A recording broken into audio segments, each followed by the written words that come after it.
What's going on, guys? I am back, and today we got another zoo episode for you. Today we're going to be doing the Australian Outback, and not all of these creatures are technically Outback animals, they're just Australia animals, but I thought it was a catchy name, so I ran with that. I also built this little feeding spot for the giraffes where guests can feed the giraffes, and we're going to be transferring these kangaroos today, and not killing them, I promise. These guys are actually being transferred. I'd never kill the animals in my zoo.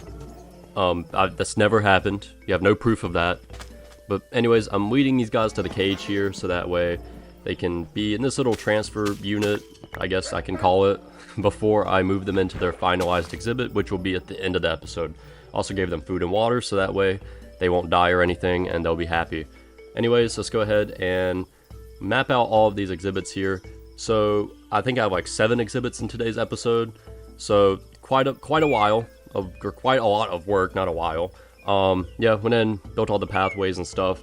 But yeah, that's why today's episode is so long, and why it's taken me so long. I do have 7 exhibits here, and I had a lot of footage that I had to edit through, and I did have some missing footage too. Anyways, I built these like custom little lampposts that I made. I thought it matched the vibe of this like Outback feel. I made this little restaurant and restroom area here, and I actually used a reference image for this. There was like a house, like a white roof and like muddied bricks. And I thought that kind of matched the vibe of what I'm going for, so I went with that. So, yep. Also, I realized that one of the kangaroos were missing. Big Jill is gone. So, I started searching around for a while, and I found her like hanging out with the zebras in the watering hole. So I went ahead and transferred her back into this little cage, and I adjusted the cage to make sure they can't escape anymore. And that ended up working. They never escaped again. Anyways, on to the first exhibit. So these guys are one of the creatures that I said weren't necessarily Outback animals. These guys are much more of like eucalyptus forest animals, so you know, keep that in mind. I wanted to emulate the eucalyptus forest in this exhibit, so you know, obviously I used the eucalyptus trees that come with this pack. Also, some of you might have noticed that this video is coming out a little later than usual. Usually I drop like in the mornings, but I'm like dropping this the same day that I'm finishing this voiceover, just because I want to get it out there. It's been simmering. I've been sitting on this video for a little while, and not necessarily sitting on it. Like, I've been editing it just kind of slow. Like, I edit maybe like an hour a day. I've been editing this for like 4 or 5 days. So I just have not really been locked in with editing this video. So sorry about that, but it'll be out later today as of me recording this voiceover segment. But anyways, I built these 2 eucalyptus trees here. They don't necessarily look like they do out in the wild. I'm not trying to emulate that. I just want 2 trees that are like connected, that kind of arch over. So that way, you know, the koalas can travel back and forth up and like, you know, not on the ground.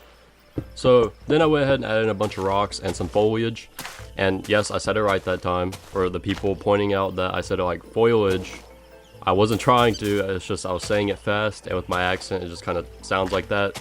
But anyways, went in and added the final touches with like some grass, and also the sun hitting this like gray glass looks really weird. I don't know how I feel about it. Like, I feel like it makes it look too dark inside the exhibit. I don't know, I'm a little bit iffy about it. I don't really know how to fix that, but yeah, if anyone has any ideas, let me know. The clear glass just doesn't really look very good. Now I'm adding in some barriers to make sure these guys don't escape. And while I'm doing this, did you know only 15% of you are subscribed? So if you want to show some support, just obliterate the subscribe button for me real quick. Anyways, back to the video. So, these guys are koalas. I'm sure some of you probably guessed that. But so I went ahead and added in 2. I was really debating about 3, and then I folded, and I added 3. But see, you can see them climbing right there. It's very cute. But hopefully these guys will not escape. I did not put like barriers all over the top, just around the edges so they can't climb out. So I'm going to hope that they cannot escape. Also, these iron bars are being a little funky. And these guys look really cute. Anyway, on to the next exhibit.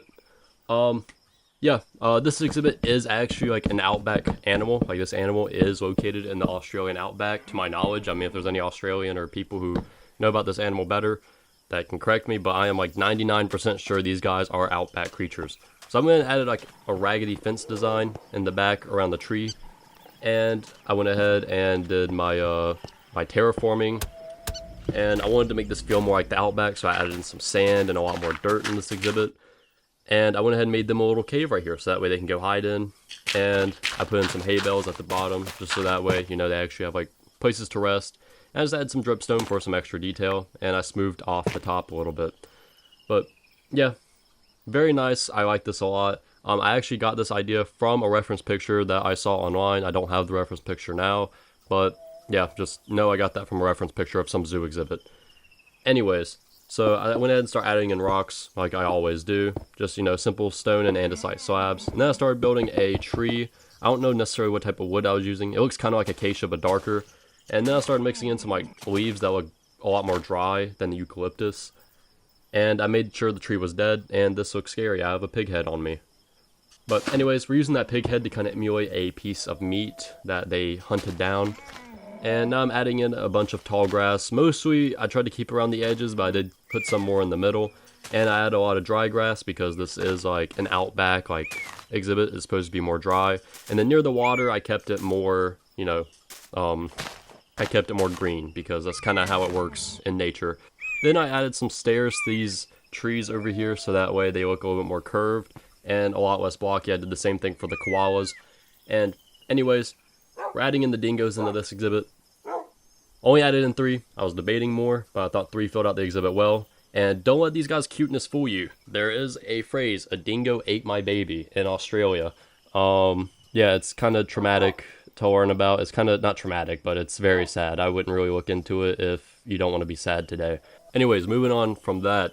Next exhibit is probably the smallest exhibit we got today. Semi-aquatic exhibit I'm going for. I am going to try to put water along the edges and then have a little platform in the middle here so that way guests can see the animal outside of the water. I dug it down a little bit more so that way, it's more eye level with the guests. Also, I want to start reading off fun facts about every single animal, and I'm probably going to start doing that going forward. So, here's some facts about this animal. So, first fact is that they have an electric bill. They have thousands of little receptors in their bill that detect electrical currents made by muscle movements of their prey in the water. They have no stomach or teeth. Adults lack teeth, using keratin pads to grind food, and they have no true stomach. Their esophagus connects straight to the intestines. That is pretty cool. I did not know that. And under ultraviolet light, their fur glows a striking blue-green color, which I did not know. Did you know scorpions also do that? I did know that, but I did not know that this animal did that. That's like actually crazy. I need to start doing this for every animal. I like this. I'm learning new stuff every day. Or every animal, I guess, from now on. These guys do lay small leathery eggs instead of giving actual live birth, and they sweat milk, which is kind of weird. Did not know that. And they also have a venomous spur, and it's on their ankle, on their back ankles, and it has venom, like it's venomous. So yeah, and they use this during fights, during mating seasons, or at least the males do. And yeah, so that's some pretty cool information. Did not know that. I also added in some barriers up here so that way to make sure they can't get out. And anyway, this is the platypus, if you couldn't tell. I feel like a lot of that information was a pretty dead giveaway, but yeah, I went ahead and added in 2. I was thinking 2 would probably be enough, and these guys look really cute. I want one as a pet, even though they're venomous and dangerous. So I went back to the top and decided to add in a little pond up here just because I thought it'd be a nice little inclusion in here. And along with the pond, I did add in a 3rd platypus just because I love these guys so much. Like, their exhibit's just so nice. I don't know. I'm really in love with this exhibit. I thought it turned out really well. But anyways, on to the next exhibit. Also, I'm adding a SpongeBob transition because why not?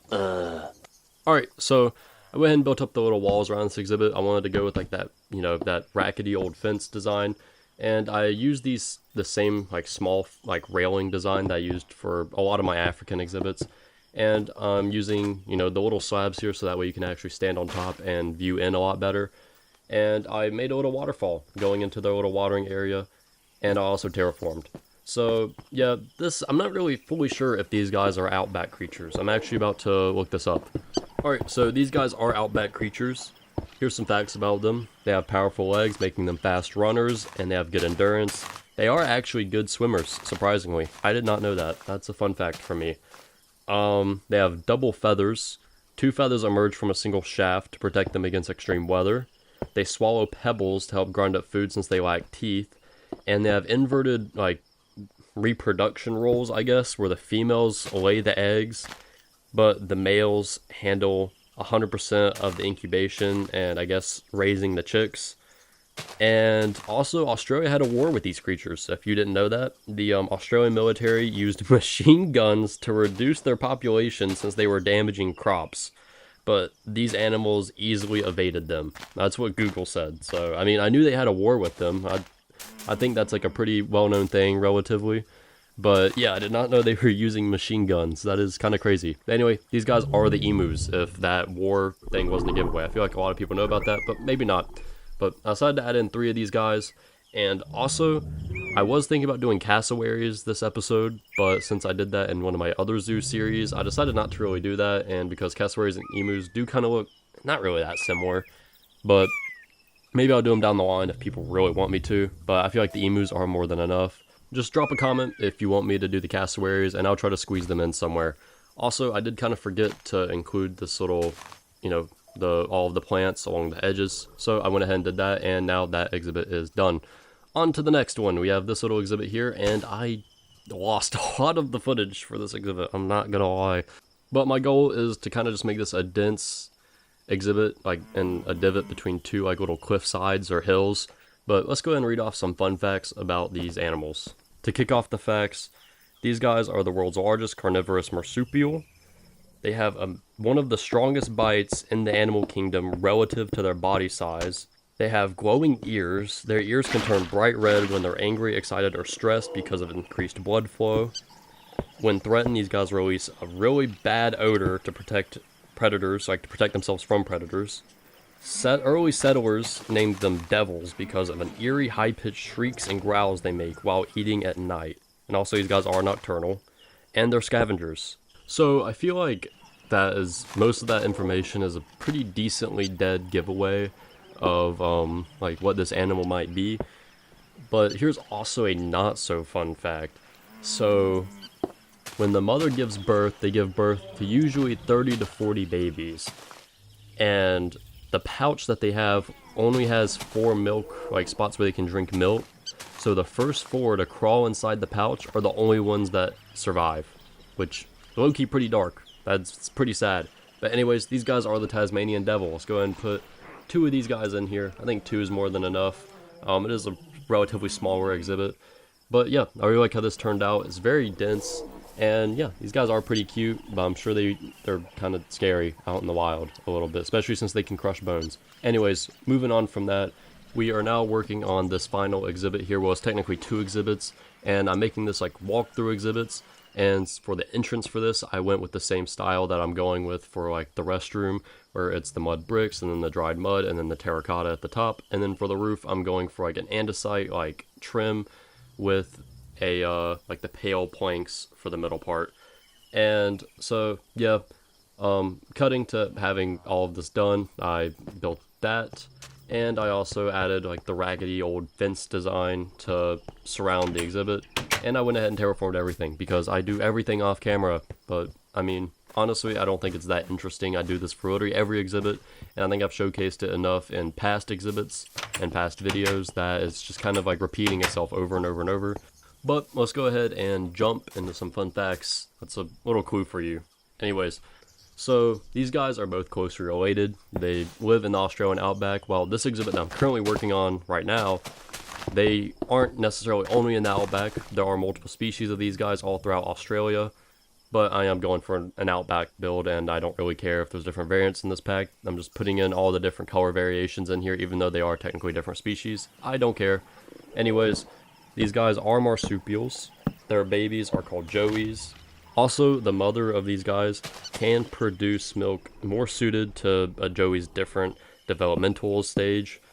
Like, if it's a newborn or if it's a little bit older, its milk kind of changes for, like, to better suit that specific age of the joey.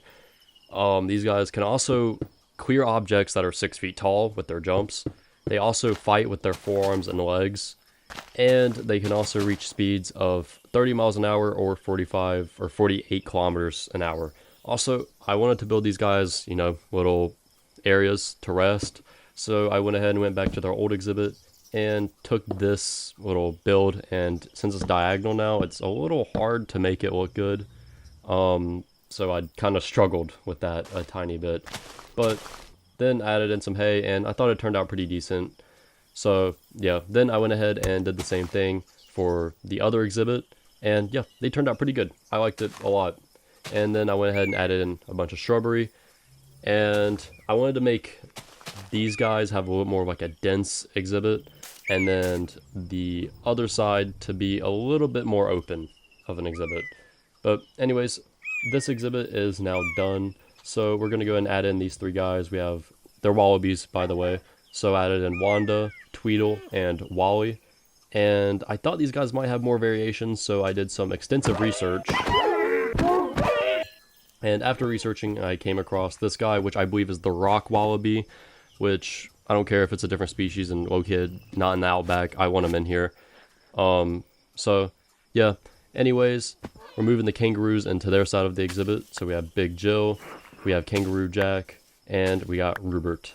And these guys look a lot happier in here and a lot better. And I think they just fit into this exhibit a lot more than they did their other exhibit. And also, you might be wondering, what am I even going to be doing with their old exhibit, right? Like, what animal am I putting in there? And I debated on it for a while, and eventually I landed on a certain animal that I actually have been wanting to do, but I didn't really know where to put them. But anyways, I'm going to go and list off some facts about these guys. So, they're about 4 to 5 feet tall. They have a 7 to 8 foot wingspan. They primarily hunt fish, but they can also eat young crocodiles. The mothers can usually only lay 2 to 3 eggs. Also, these guys make machine gun noises. It's like pretty creepy, but these guys are the Shoebill, and they also look really creepy too, by the way. So yeah, I've been wanting to do these guys for a while, and look at them flying. I'm glad I added barriers up here. Oh, he's trying to get out. Let me cover that up, and also added those leaves so I knew where the exit was easier. But so yeah, I think these guys fit in pretty well over here into this little corner. And I really like this exhibit. Even though it's repurposed kangaroo exhibit, I think it turns out really nicely. And also, let's go ahead and fly into this little cave viewing and see how they look from in here. I just really like this. I think these guys have a really cool vibe.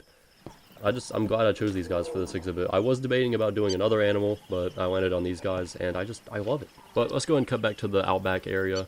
So I still need to add in a lot of the flowers and plant life into, like, you know, these little decoration spots. So I'm going to go ahead and, you know, cut to me already doing that because no one really wants to see that. It's pretty boring. But anyway, so I did add a bunch of stuff, actually. I added a bunch of plants, and I added this little campfire area. And there's another one on the other side. I added these little signs, which I might add more around the zoo. Anyways, since it's all nice and detailed now, let's go ahead and jump to the cinematics.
Also, I want to add that this restroom is fully furnished. I put a toilet, a sink, a trash can, and a little like spot for toilet paper. So, yeah. Also, so here are all the animals we did today. We did 7 different animals. So, yeah, hope you guys did enjoy. I know I'm taking longer to get content out there, but I'm also doing more every time. So you're getting 7 animals instead of like 1 or 2 like I normally do. Also, I am very close to being monetized, so if you could leave a like and subscribe, that'd help me out on my journey. Anyways, catch you guys in the next one.